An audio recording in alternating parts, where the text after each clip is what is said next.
निरंजन पोद्दार जी हैं राजनीतिक विश्लेषक के तौर पर। निरंजन जी स्वागत आपका। अरविंद जयतिलक जी राजनीतिक विश्लेषक के हमारे साथ हैं। अरविंद जी आपका भी स्वागत है। निरंजन पोद्दार जी हमारे साथ हैं। निरंजन जी, एक तरफ ऐसी स्थिति बनी कोरोना काल के दौरान, हमने देखा था कि वहां पर गेस्ट हाउस में कई विधायकों को रोक दिया गया, रोकना पड़ा और कहीं टूट फूट ना हो जाए। मध्य प्रदेश के बाद ऐसे संकट के बादल राजस्थान में भी देखने को मिल रहे थे। लेकिन अब तो सत्ता में कौन आएगा कौन नहीं आएगा ये जनता जनार्दन ने तय कर दिया है, और ऐसे में मुलाकात राज्यपाल से करना, आप इसे किस तरीके से देखें निरंजन जी? देखिए, निश्चित रूप से हेमंत जी, आपको मैं बताऊं, राजस्थान के अंदर वैसे जिस तरीके से एक रिवाज चलता रहा है, लेकिन इस बार जिस तरीके से अशोक गहलोत जी ने वहां पे, आप ये मान के चलिए, वैसे पहले मैं आपको ये बताना चाह रहा हूं कि राजस्थान की जनता ये कह रही थी कि ये 1 वर्ष की सरकार है, क्योंकि पिछले 4 वर्ष तो उस सरकार ने केवल सरकार बनाने और सरकार गिराने की कसरत में ही निकाल दिए थे। 1 साल के अंदर जिस तरीके से इन्होंने वहां पे तमाम कल्याणकारी घोषणाएं और तमाम जिस तरीके से समझ लीजिए कल्याणकारी घोषणाओं के नाम पे इन्होंने जनता को प्रलोभन दिया था, तो कहीं ना कहीं जाकर के देखिए उन चीजों का थोड़ा बहुत इफेक्ट बाजार वहां पे समाज के अंदर है। लेकिन इसके अंदर हेमंत जी, अब स्थिति ऐसी है कि जिस तरीके से एग्जिट पोल के अंदर अनुमान लगाया जा रहा है, और वहां पे थोड़ा सा असमानता, कुछ 2-3 एजेंसियों के बीच में अलग अलग असमानता है, लेकिन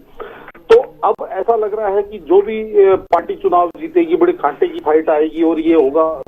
तो सरकार किसकी बने, इसके चक्कर में जिस तरीके से वहां भाग और जोड़बाकी लगने लग गई है। लेकिन यहाँ पे आपको एक चीज मैं बताना चाहता हूँ, और वो ये है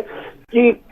मेरे हिसाब से अब राजस्थान के अंदर आप नाम कांग्रेस ले सकते हैं, लेकिन वास्तव में वहां पे जो कांग्रेस है वो अशोक गहलोत कांग्रेस है, और सचिन पायलट जी कहीं बहुत ज्यादा पीछे छूट चुके हैं। और जिस तरीके से अगर मान लीजिए वहां पे कांग्रेस को नंबर्स मिलते हैं या कांग्रेस की सरकार बनने की स्थिति होती है, तो आप ये मान के चलिए किसी भी सूरत के अंदर फिलहाल तो जो प्रोजेक्टेड भी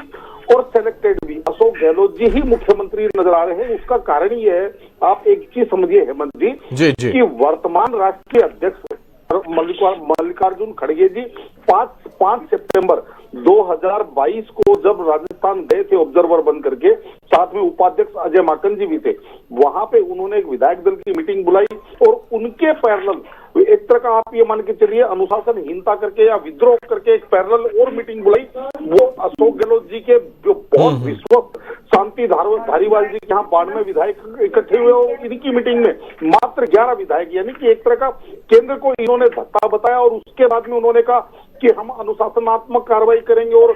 कार्रवाई तो छोड़िए, अनुशासन की कार्रवाई तो छोड़ दिए, उसमें से भी 2 टिकटें, उनमें भी 2, जिन 3 बंदों को कारण बताओ नोटिस दिया था, 3 विधायकों को, उनमें से भी 2 टिकटें अशोक गहलोत जी इन चुनावों में लाने में कामयाब रहे हैं। तो आप ये समझिए कि कहां पे आला कमान बच गया और कहां पे कुछ और बच गया। तो मेरा ये मानना है कि राजस्थान के अंदर अगर आप देखेंगे तो राजस्थान कांग्रेस के अंदर केवल अशोक गहलोत जी है, तो और वो अपनी आप उनका तो अपना मूल्यांकन, यानी कि वो खुद आला कमान की तरफ से भी, हालांकि वो अलग बात है। माफी के साथ रोक रहा हूँ, वक्त की कमी है, चर्चा को विराम देना। शुक्रिया संदीप जी, शुक्रिया निरंजन जी, शुक्रिया अरविंद जी, बहुत शुक्रिया आपका हमारे साथ चर्चा में जुड़ने के लिए।